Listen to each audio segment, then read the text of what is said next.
Lydia DePillis is a reporter covering mostly labor and economic issues, both organized, and economic disorganization would be good too, for the Washington Post. Prior to that, she covered technology issues at the New Republic and also real estate, broadly defined, at a Washington city paper. She graduated from Columbia University in 2009 with a degree in history. Who said history majors can't get good jobs? And hails originally from Seattle. And I think we're all very fortunate to have her here today. Thank you for joining us. We look forward to hearing what you have to say. Thank you, Bill. Sound all right? Guys, you can all hear me? Okay, good. So, hi everyone. So when Bill asked me to speak at this conference back in the spring, I thought I was going to be sitting on a panel, no problem. Nothing going on in November. And it got closer, and I got the agenda, and I saw I was at the luncheon speaker, and I couldn't hide behind the wisdom of co-panelists, and I just wondered, what could I possibly say to a bunch of labor professionals and academics that they didn't already know? And Bill said, don't worry about it, you'll come up with something, it's okay. So I did, and I'm honored to be here and really excited to talk to you. In my own defense, I've been reading your articles in the Washington Post. I'm very confident. So I've been at the Post, by way of introduction a little bit more, I've been at the Post for about a year and a half and recently took on the labor beat, which didn't really exist before, but I had done it sort of periodically at my previous publications and got really interested and thought that it was something that needed to be covered, and they were gracious enough to let me just do that, which I felt very indulged. So I'll start though with a thank you to all of you, especially those who are educators. And first, on behalf of the labor movement, I mean, whenever I talk to union folks, they feel like the public has forgotten about what unions did for America and what they could do again, and they know that education is the only way to fix that, but they are not sure how to communicate. And some of them are doing an amazing job. I was just talking to Van about their press outreach strategy with steelworkers, but others are a little bit less sure. And so labor history and education is really important. The younger, the better. And I'll also say a thank you on behalf of my own profession. As a journalist, I'm a professional dilettante. I may gain experience and knowledge through years of covering a beat, and there's certainly many of my colleagues who are experts in their field, but I'll probably be pulled off to cover something quickly as news happens, and I need to pretend to be an expert very quickly in front of thousands of people. And I couldn't do that unless I were shamelessly cribbing from the work of actual experts like you all, who I call up and ask to explain things in very basic terms so that I can go digest them and put them out into the world. So, as such, I thought I would offer maybe a dilettante's view of what's going on in labor today, in the hopes that I might return the favor a little bit. So here, I thought I would just look back at the last year in labor, which to me has seemed like quite a remarkable one. And maybe it's my limited perspective, but I really think that a lot has happened for the last couple of years to a year. And that's impressive because nothing much happens in Washington these days. I mean, my colleagues who cover the environment or immigration are just like, it's like you get really jaded because nothing really happens. And this field, I think that things are moving very quickly. And actually, it's an exciting time to be a labor reporter, and I think that we've seen a lot more labor reporting. For a long time, Steve Greenhouse complained about this on the media the other day. He's sort of alone with the wire services, and the Wall Street Journal has one full-time person. But lately, Politico just started up a labor staff. And yes, it's funded by the International Franchise Association, but they exist and they do good work. And many of the online publications have paid more attention lately. There's just more out there, and so I think that's really great. And obviously also there's some really fantastic investigative stuff by groups like the Center for Public Integrity and ProPublica. And I think the reason why people are paying attention right now is just that unions got really creative and started doing unpredictable, unexpected things. So the decline of unions is old news. It's the backdrop for all of our stories, but it's never the main story, and you know the narrative. It's increasing productivity, stagnating wages, it's the National Labor Relations Board that's hobbled by ossified code. It's the flight of manufacturing to right-to-work states and overseas, and maybe a bit of hand-fistedness on behalf of labor unions themselves. The news story, I think, is how they are busting out of that malaise, because moments of desperation can lead you to do things that you might not have otherwise thought possible. So just at the beginning of this year, I was chatting with a labor organizer, and he was expressing frustration that the White House didn't seem very interested in helping working people directly. It was sort of preoccupied with those ancillary things that help them, like healthcare or immigration or financial reform. It's true, and although some of labor's real bugaboos have left the West Wing, people like Rahm Emanuel and Larry Summers come to mind, Obama's never really included union stalwarts in his inner circle. They're not real, labor hasn't really been considered, as another sort of White House person put it to me, part of the broad Obama coalition. And the problem, this organizer said, is that there hadn't really been protests in the streets yet. Unions had been trying to work an inside game for too long because they had this assumption that a Democratic administration would make all their dreams come true. And instead, they'd racked up a string of losses on the Employer Free Choice Act and free trade deals. They weren't getting anywhere. But at that point earlier this year, that dynamic had really already started to shift. And it started to come out in the open during Occupy Wall Street in 2012, when several large unions kind of hitched themselves to these cries of inequality that had finally erupted into the public consciousness. So SEIU and the AFL-CIO and National Nurses United sponsored and helped and provided office space. It went public last September when the AFL-CIO issued a platform at its quadrennial convention that professed an openness to all new forms of organization, especially worker centers in particular. And meanwhile, behind the scenes, the SEIU had been providing financial and organizational support to fast food workers who were going on strike against McDonald's across the country, which made national headlines every time.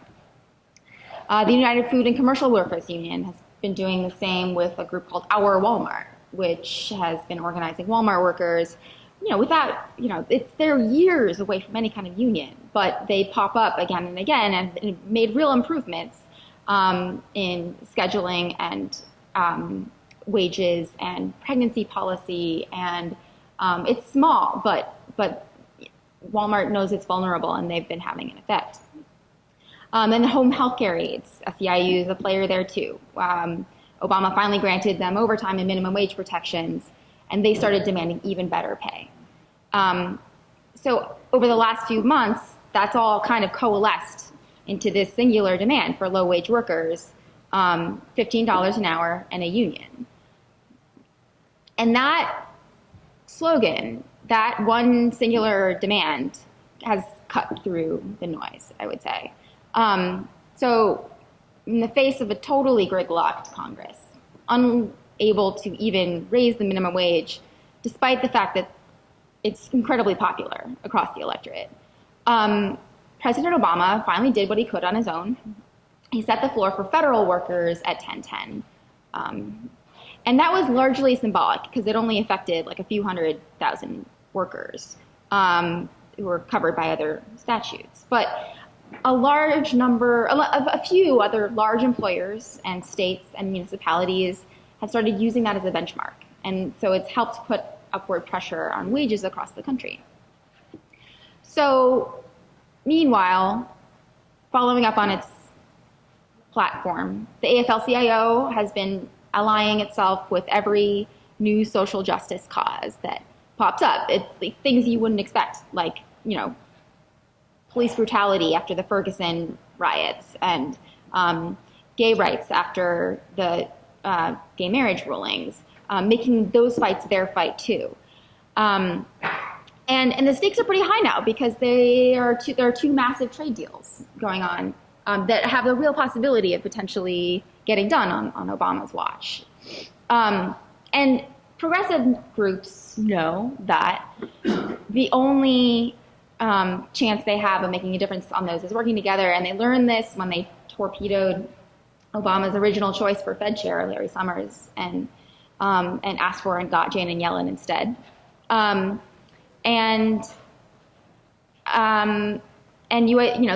labor movement really has internalized this, and I thought about this over the summer as the UAW was organizing actually in Canton, Mississippi, by networking with churches and really hammering home this message that organizing rights are civil rights, and because that's not a new message, but it kind of needed a refresh, I would say.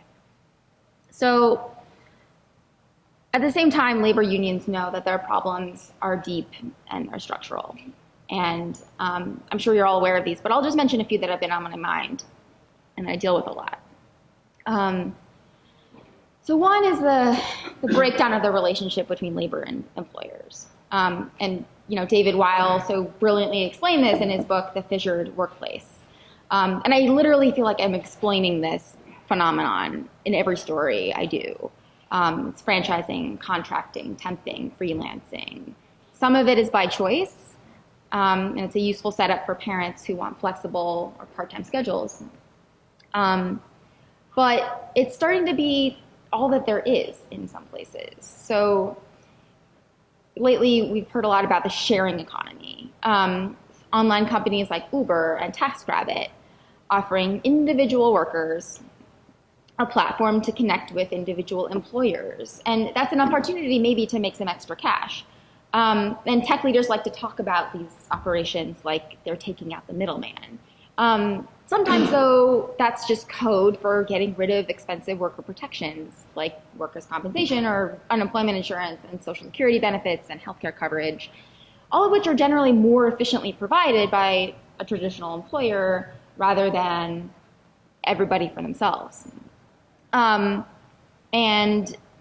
on top of that, they're not even covered by the NLRA, which means that it's very difficult to organize them to improve things. So more and more, even those traditional employers who are being threatened by the online platforms are like thinking, wow, like this is a pretty sweet setup. Maybe we can do that with our own employees. And that's where I think the real danger comes in, is where in response to competitive pressure, like they start taking advantage of that legal relationship known as independent contracting, and you don't even have the choice of being an employee anymore. And when that happens, instead of having one steady job that pays the bills, you have to cobble together a bunch of gigs that may take the same amount of time but don't really add up to the same kind of living. So that's one big problem. The other big problem, another big problem, is this sort of persistent wage stagnation that we see in every jobs report. And it's starting to become sort of boring. Like, while most other indicators in the economy seem to be ticking up, this one hasn't recovered. And you can blame whatever you want. You can blame globalization or mechanization or deunionization or financialization. But workers are not going to get their bargaining power back until there's more competition for their labor again. And employers complain. We hear a lot about the skills gap, right? And there are places where it exists. But there are also places where those jobs that employers say they can't fill because they can't find people who have that knowledge. It's more of a case of they're not willing to pay enough for people to move to those jobs and get entirely re-educated in order to do them. And so then the third big problem that I think about a lot is this question of, if unions are going to gain traction again, whose side are they on? Because this really came out I think earlier this spring in the fight over the UAW, their right to organize at the VW plant in Chattanooga, which I'm excited to talk about in a little bit. And so unions know that in order to organize in today's legal environment, when companies have sophisticated union busting operations and the NLRB process seems like too sclerotic to help, they need to make the case that they're good for companies too. And so the new gospel is competitiveness will help you succeed. But here's the problem. How can you win over workers when you don't have that sort of conflictual, stick it to the man, we're on your side message that has rallied employees since the labor movement was born?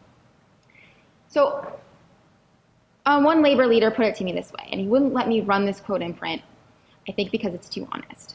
I don't think he'd mind if I shared it with you guys, just don't tell. So he said this: management and labor movement culture in the US have grown up together. They're symbiotic, and they're symbiotic within industries. The paramilitary organization of the US auto industry and the intense class solidarity of the UAW are like two pieces of a jigsaw puzzle. Nobody knows who reaches first for a gun in the coal fields. But labor relations in the coal fields have been characterized by violence on both sides since the dawn of time. And if you didn't understand that, you died. But I've never known a labor leader of any quality in America who didn't want to be involved in something like the promise of the Works Council system.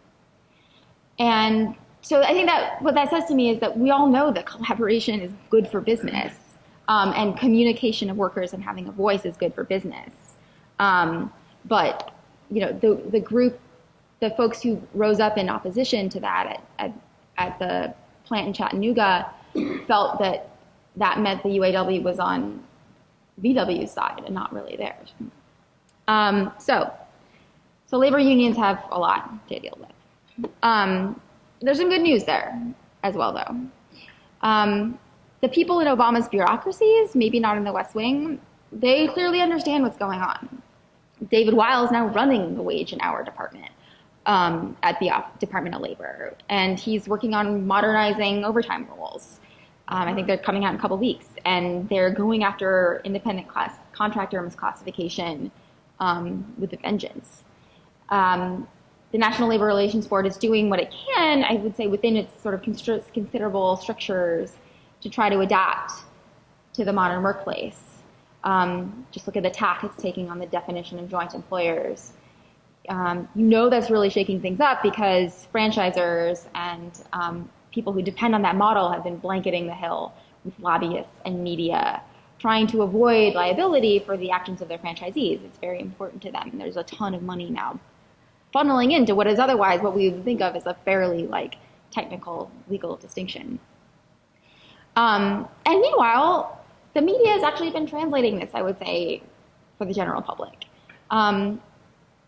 You've seen big series on things like misclassification, and when that hits the front page of Gawker, you know that something about what's going on has struck a chord.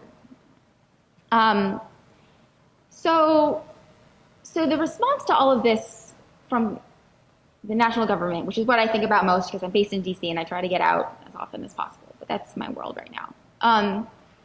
The response from this has been a call for worker voice and representation. And Tom Perez says this not infrequently. But if you listen closely, worker voice doesn't always mean unions. There are other forms of worker organization, like the AFL-CIO acknowledged, like works councils, or even companies like Market Basket, which they feel like they don't feel like they don't need a union because they can communicate when they want something, they can go on strike and get it. But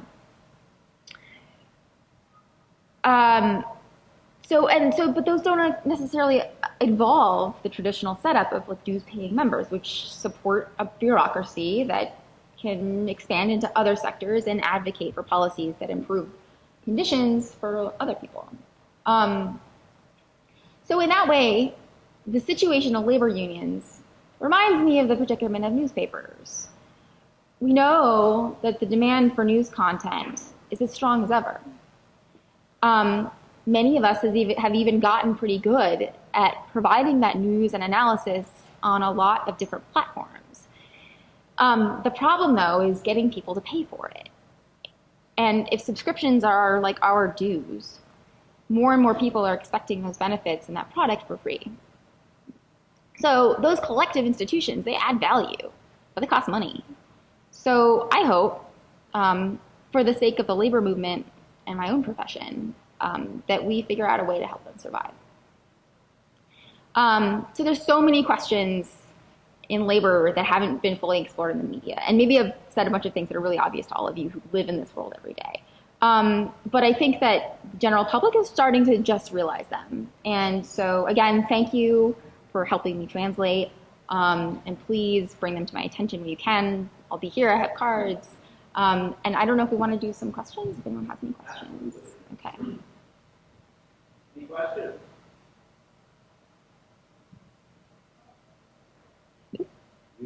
Yes, Peter Shea. Yes, lady. I'm a neutral, but let me switch my head. Fast forward about 30-some years ago, or even 20. Yeah. I found out especially in the South, the reason why they don't want to join the union is the union deal. They don't want to pay union dues. They can give you all kinds of reasons why they don't want to join the union. Bottom line, they don't want to pay union dues. Yeah. And I think union got to go in, look at different ways to find revenue rather than just dues. A younger generation like yourself, and I'm calling you young because I'm older than you. And the young people don't want to pay. That's why Google search is so popular. Or that they go on the internet, they don't want to pay nothing. So in order for them to be union, want to get more membership, they got to find a different way. And otherwise, I hate to say this because, my job is based on collective bargaining. But if union membership decline one day, nobody will have a job. So they got to find a new way of recruiting members besides paying union fees. That is a really interesting point because in the newspaper industry, we're used to thinking of ourselves as a business, and we just need to experiment with different business models, and eventually we'll hit on one that works. We happen to be owned by a multi-billionaire, so that's a good business model for now. But I don't think unions are, when they consider themselves a business, people think that's wrong, right? Because they're technically nonprofits. And, nonprofits are funded by donations, but unions don't take donations. So, yeah, it's a tough thing when you don't conceive of yourself as an organization that needs to figure out a funding model. But that's a really good point. And if anyone has any ideas, I'm sure. They got to change the business model. Yeah. They can't operate in 1920.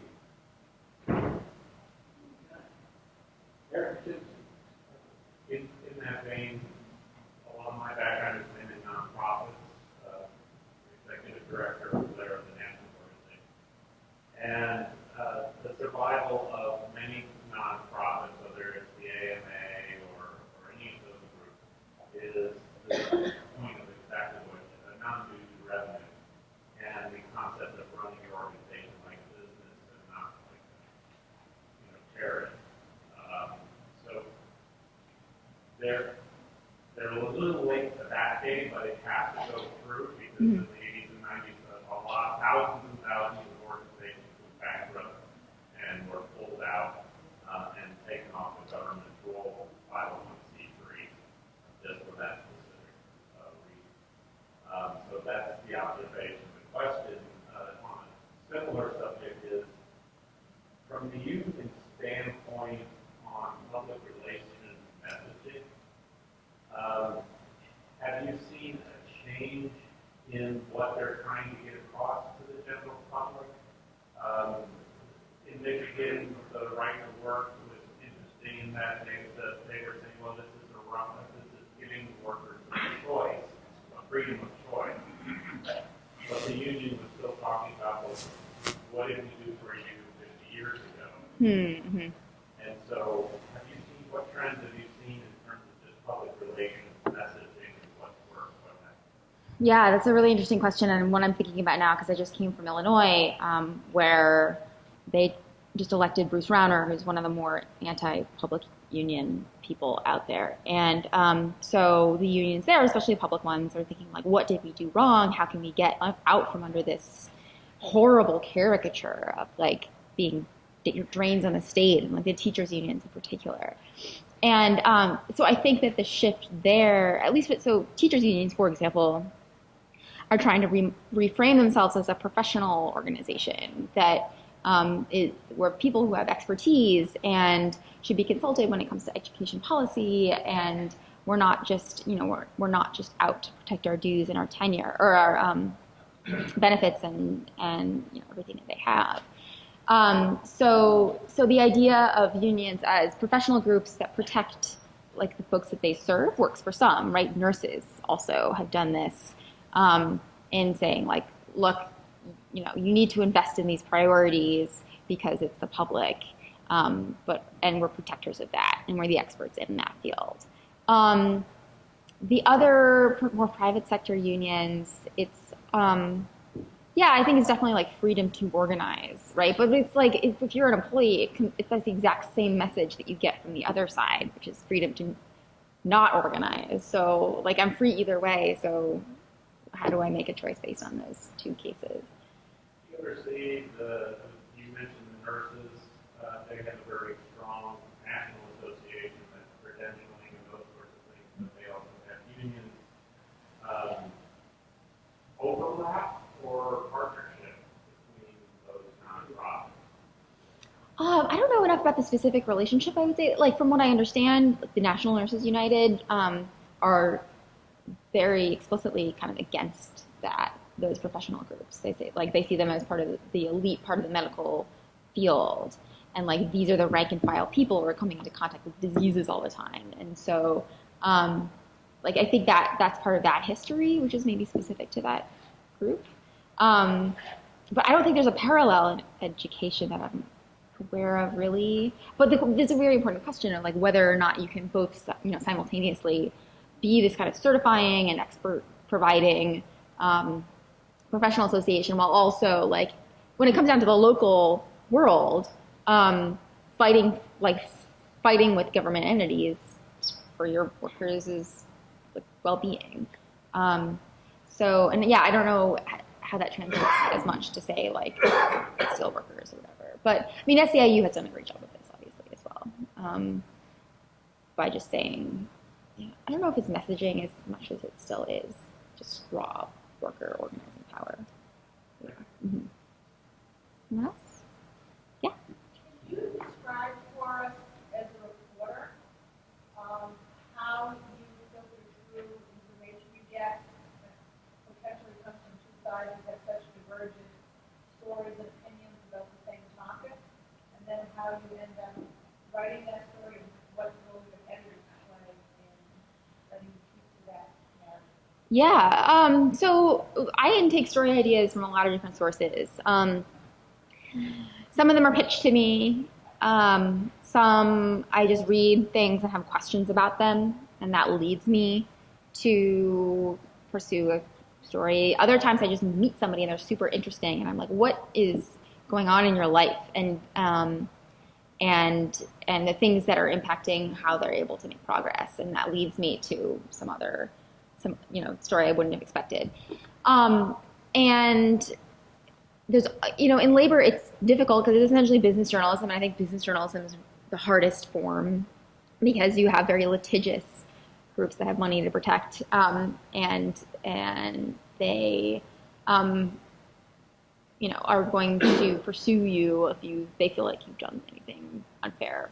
And so you just have to make sure to hear everybody out, like every possible side that there is. Just even if you know what you think you're going to say, like, you have to make sure that you hear their case. And usually they'll feel like they've been treated fairly. They've been allowed to make their case. And so, it's something that I'm learning and struggling with a little bit more because we've started something at the Post called Storyline, which is what I'm a part of. And the mandate there is that every story we write has to be channeled through like a person who's dealing with these issues. And so it's narrative, right? And so that inherently lends itself to have a certain, have the perspective of that person. So if it's a worker, which is very frequently the case, sometimes workers mess up, right? People are flawed. And so how do I not be like overly sympathetic to them and explain like maybe they made mistakes, right? Maybe it's not just the consequences of a system that's skewed against them. And my editors are make sure that I do this, right? Every claim that I make, they said, did you call this person? Call them again. Did you reach the right person? Because mostly it's to cover our asses so that I can't complain. But also, stories are more nuanced and more interesting when you get to the people who who your story might be making a negative case about. And if they don't want to talk, that's always unfortunate. I would always rather them talk because I think it's always going to be more interesting that way. So, hope that explains a little bit. Can you say something about journalism covering the various organizations like the Conflict of Enterprise Institute and Koch and others involved in the Northwest as an institution themselves coming out of the right for women that developed in the late 70s and early 80s that had full page ads promoting how bad Yeah, those groups I just don't consider credible at all, right? But I think it's taken a while for the journalism institution to realize that, and I think you saw this most actually in the climate change world, where groups like the Competitive Enterprise Institute there was always the on the other hand kind of voice, and so they get privileged alongside regular actual scientists. But I think there's been a lot of great journalism over the past few years really plumbing where their money comes from and why they say what they say. And there's been a lot of, here's the thing about the Koch brothers, if I can get Koch brothers into a story, editors will put it on the front page.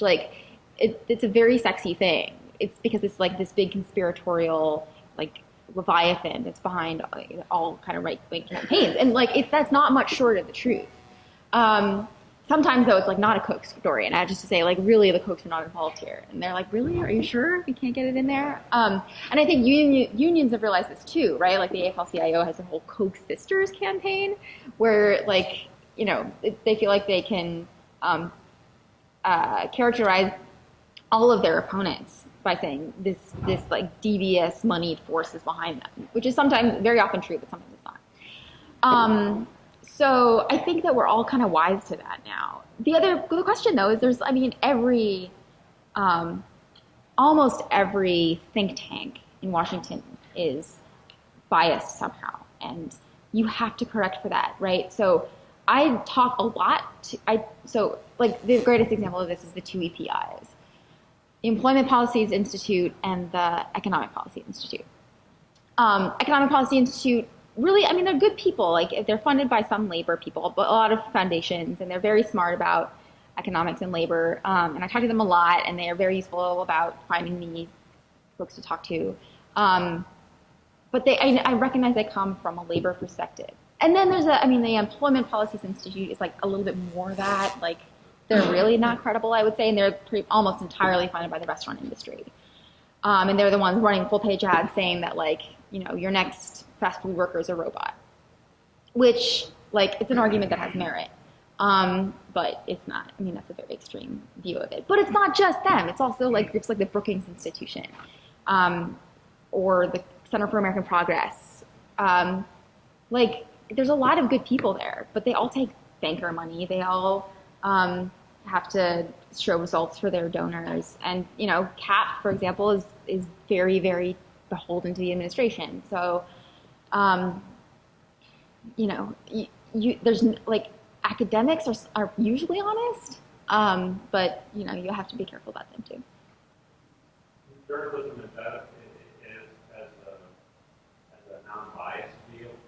I mean, as it pretty much polarized into their own box and MSNBC, and it almost seems like they've relinquished control to the end user to decide what to pull and balance against each other. Do you feel that either A, that's true, and you're fighting against it, or that you feel that your editors are trying to maybe consciously or unconsciously tell a particular story? Yeah, it's hard to say. I think my general take on this is that the news media isn't like liberal or conservative, although there are outlets that are that, right? MSNBC and Fox are very different audiences, and they tailor themselves to that. But I think in the world of objective journalism, like the more relevant bias is counterintuition, where if you can say something surprising or controversial for any reason, and you can defend it, then awesome. And I spent some time at Slate Magazine, I spent some time at the New Republic, and even in my old job at the Washington City paper. Like, I love all those places, but that's, I think, you often feel pressure to just say something surprising and new, even if it's not quite right. Because sometimes the thing that is right is like boring and old. So I think that the media gets a bad rap for this, though. Vox, I worked for Ezra Klein, who runs that now, and I mean, he's generally liberal, but I think he's just really trying to supply contextual information for the news. And so the other thing that we like to say is that there's this flight to quality in the traditional media, where we like to say that there's so much information out there that people are looking for trustworthy sources that aren't going to spin them. And so we feel like that's our value proposition, and that people still want that, and even maybe want that more, because everything else, you just never heard of it and don't know if you can trust it at all.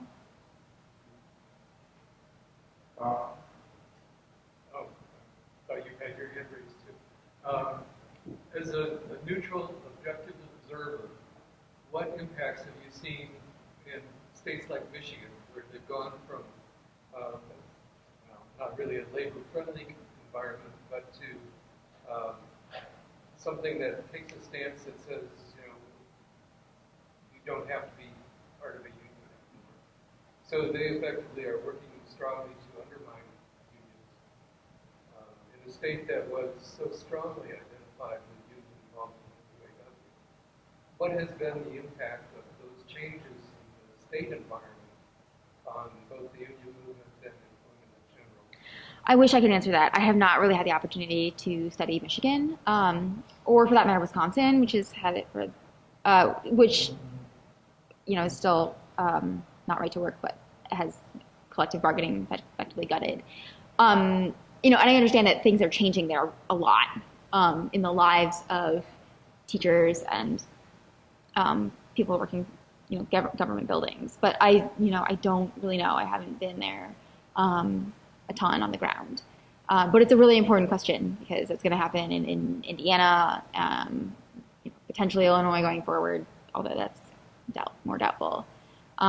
So no, it's like definitely a future story that I'm going to have to do. So do you expect right to work to have further impacts? And will that receive any media attention? I think yes and yes. I mean, it's amazing how I was at a recent Department of Commerce conference in DC that was all about foreign investment. And so the Commerce got all the state economic development agencies together to market themselves to all these companies that were shopping around where to put factories. And the first thing they say is, we're right to work. And Commerce doesn't mind that, right? Like they have this weird conflict to deal with, where the administration wants to say, like, we've made all this economic progress because we have low energy prices and wages are really low, and so everyone should come to the U.S. to put their businesses, but at the same time trying to say, like, we need to raise wages, right? Like, there's a conflict there.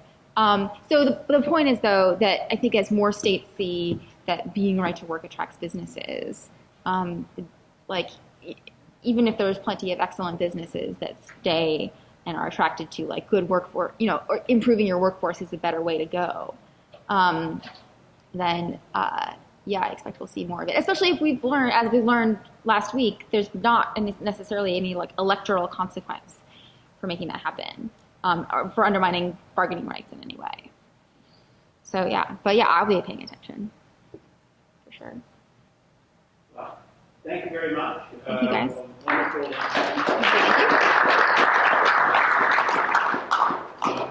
Our next session starts at